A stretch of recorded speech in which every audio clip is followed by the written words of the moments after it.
স্বৈরাচার আর ফ্যাসিবাদ তাড়ানো হয়েছে, এ কথা কি দর্শক আসলেই ঠিক, নাকি কেবল চেহারায় পরিবর্তন এসেছে, কাজ রয়ে গেছে সেই একই?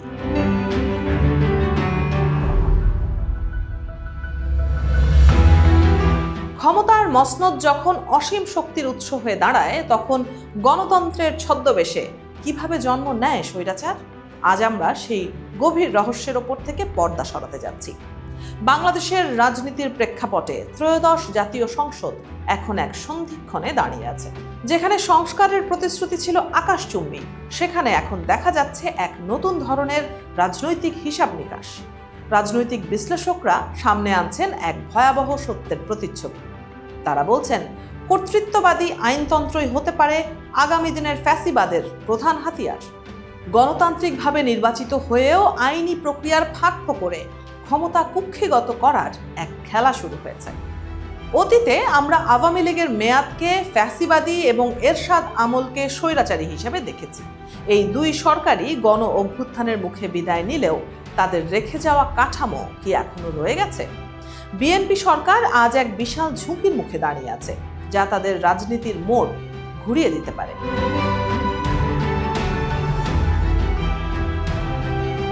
দর্শক, আওয়ামী লীগের অনুপস্থিতি এবং জনগণের ভীতিকে পুঁজি করে কোনো দল কি স্বৈরাচারী হয়ে উঠতে পারে?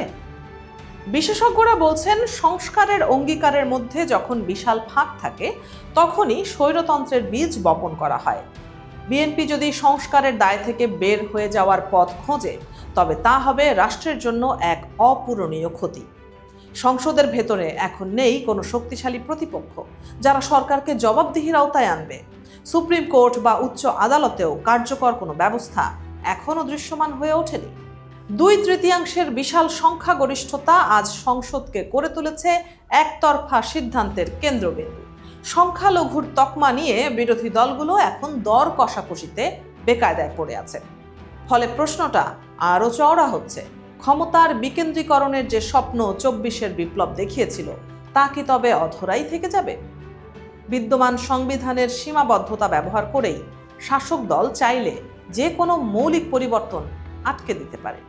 সংসদে প্রধান বিরোধী দল হিসেবে জামায়াতে ইসলামীর অবস্থান এখন এক বড় আলোচনার বিষয়। তাদের ঐতিহাসিক ও নৈতিক ভিত্তি নিয়ে প্রশ্ন তুলে শাসক দল সহজেই তাদের দাবিগুলোকে অগ্রাহ্য করছে। রাজনৈতিক ঘটনাচক্রে তারা আজ প্রধান বিরোধী দল হলেও সংস্কারের প্রশ্নে তাদের অবস্থান নড়বড়ে। অন্যদিকে জাতীয় নাগরিক পার্টির তরুণ প্রতিনিধিরা আইনি লড়াইয়ে এখনো যথেষ্ট পরিপক্ক হয়ে ওঠেনি। এই যে বিরোধী দলের দুর্বলতা, এটাই কি তবে বিএনপির জন্য আশীর্বাদ হয়ে দাঁড়াচ্ছে? বিশ্লেষকরা সতর্ক করছেন যে বিরোধী দলকে অগ্রাহ্য করার এই প্রবণতাই সংসদকে স্বৈরতান্ত্রিক করে তুলবে। অথচ সুশীল সমাজের একটি বড় অংশ আবার বর্তমান সংবিধান রক্ষার দোহাই দিয়ে সংস্কারকে বাধা দিচ্ছেন। 72-এর সংবিধানের প্রতি আবেগ আর ধর্মীয় নিরপেক্ষতার প্রশ্ন তুলে তারা পরোক্ষভাবে বর্তমান ব্যবস্থাকেই সমর্থন দিচ্ছে। আওয়ামী লীগ আজ রাজনৈতিকভাবে কোণঠাসা হলেও তাদের সুপ্ত শক্তি এখনো প্রভাব রাখছে নেপথ্যে। তারা হয়তো চায় না কোনো মৌলিক সংস্কার হোক যা পরোক্ষভাবে বর্তমান সরকারের কর্তৃত্ববাদী হতে সাহায্য করছে। দর্শক, এই অদ্ভুত সমীকরণের নামই কি তবে কর্তৃত্ববাদী আইনতন্ত্র, যেখানে আইনকেই ব্যবহার করা হয় বিরোধীদের কণ্ঠরোধ করতে এবং নিজেদের অনুগত ব্যক্তিদের দ্বারা আদালত পূর্ণ করতে। নির্বাচনী স্বৈরতন্ত্রের এক নতুন দিগন্ত উন্মোচিত হওয়ার আশঙ্কা করছেন রাষ্ট্রচিন্তাবিদরা। প্রতিনিধিত্বশীল সংসদের নামে আসলে কি সংসদীয় স্বৈরতন্ত্রই জাঁকিয়ে বসছে আমাদের চারপাশে? বিরোধী দলগুলো কি তবে শুধু রুটিন কার্যক্রমের অংশ হয়ে থেকে যাওয়ার নিরাপদ পথ খুঁজছে? জামায়াতে ইসলামের জন্য এবারের সংসদে প্রধান বিরোধী দল হওয়াটা এক বড় কৌশলগত বিজয়।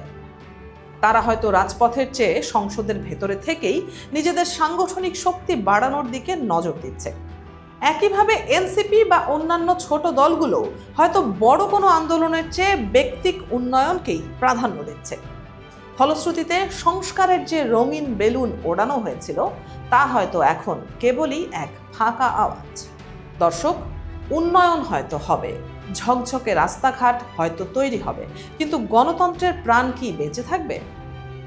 প্রশ্ন উঠছে, বিগত সরকারগুলোর করুণ পরিণতি দেখার পরও কেন বর্তমান শাসক দল একই পথে হাঁটছে? প্রধানমন্ত্রী তারেক রহমান সহ বিএনপির সিনিয়র নেতারা তো কারাবরণ এবং নির্বাসনের তিক্ত স্বাদ পেয়েছেন। তারা তো ভালোভাবেই জানেন যে নিপীড়ক ব্যবস্থা শেষ পর্যন্ত কাউকেই ছাড় দেয় না। তবু কেন ব্যবস্থার আমূল পরিবর্তন না করে সেই পুরনো কাঠামোতেই স্বাচ্ছন্দ্য বোধ করছেন তারা? আসলে রাষ্ট্র ব্যবস্থাটাই এমনভাবে গড়ে তোলা হয়েছে যে এখানে ক্ষমতার চূড়ায় বসলেই মানুষ রাবণ হয়ে ওঠে। সুপার মেজরিটি যখন কারো হাতে আসে তখন দলীয় সদস্যদের উচ্চাকাঙ্ক্ষা সামাল দেওয়া কঠিন হয়ে পড়ে। অতি উৎসাহী জনপ্রতিনিধিরা নিজেদের অবস্থান পোক্ত করতে বিরোধী দলকে পর্যুদস্ত করতে প্রতিযোগিতায় নামে। এই স্তাবকতার সংস্কৃতি শেষ পর্যন্ত দলীয় প্রধানকে একটি অদৃশ্য দেয়ালের ভেতরে বন্দি করে ফেলে। আইনসভা যখন কবজায় চলে আসে তখন নির্বাহী ক্ষমতার হাত প্রসারিত হয় রাষ্ট্রীয় প্রতিটি প্রতিষ্ঠান। সচিবালয় থেকে শুরু করে আইন শৃঙ্খলা বাহিনী সবই তখন একক দলের সেবায় নিয়োজিত হয়। কেন্দ্রীয় নেতাদের ইচ্ছা থাকলেও তখন এই দানবীয় আমলাতন্ত্রকে নিয়ন্ত্রণ করা অসম্ভব হয়ে পড়ে। এভাবেই একটি নির্বাচিত সরকার সময়ের আবর্তে অজান্তেই স্বৈরাচারী পোশাকে সজ্জিত হয়। 15 বা 20 বছর পর পর রক্তক্ষয়ী গণ অভ্যুত্থান কি তবে আমাদের নিয়তি হয়ে দাঁড়িয়েছে? বারবার কেন আমরা গণতন্ত্রকে শুরুর লাইনে দাঁড় করিয়ে দিয়ে ফিরে আসি সেই পুরনো বৃত্তে? ভিন্ন মতকে গুরুত্ব দেওয়া আর সাবধানী পদক্ষেপ নেওয়া ছাড়া এই চক্র থেকে বের হওয়ার কোনো সহজ পথ নেই। আজ যদি আমরা সাবধান না হই তবে আগামী দিনের ইতিহাস আমাদের ক্ষমা করবে না। সংস্কার কেবল কাগজে কলমে নয়, হতে হবে চিন্তা ও মনস্তত্ত্বে। ক্ষমতার ভারসাম্য রক্ষার কার্যকর ব্যবস্থা যদি এখনই না নেওয়া হয় তবে আগামীর অন্ধকার হবে আরও ভয়াবহ।